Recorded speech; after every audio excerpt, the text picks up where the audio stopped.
I just thought it was a device that I need to get into early, probably one of the early adapters as far as an oral surgeon.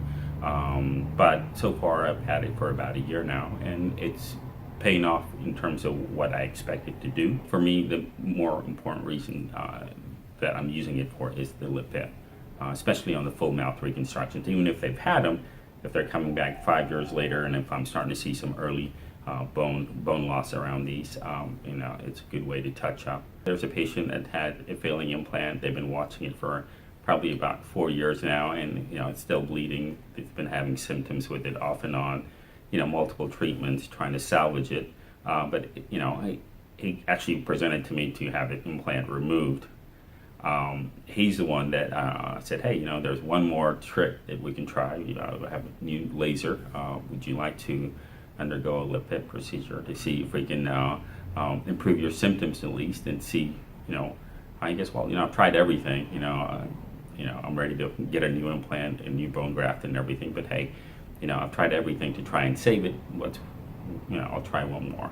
So I did this probably about 4 months ago, and he's been back a couple of times, and he's been pretty happy. At least he's symptom free as of right now. So we'll see how much regeneration and improvement he gets. I've only had the laser for a year. I haven't taken an implant out, at least since I've had it. So the LAPIP procedure, at least it can delay the progression of loss of the implant. These are all implants that probably have 75% bone loss around them. So long-term follow-up is still pending on these patients, but the fact that they're not bleeding, they're symptom-free now, are at least good signs. What I do like about the laser is I use it for not only LAPIP procedures, but also creating membranes, biologic membranes. I'm use less and less of synthetic membranes now, especially for simple bone grafts.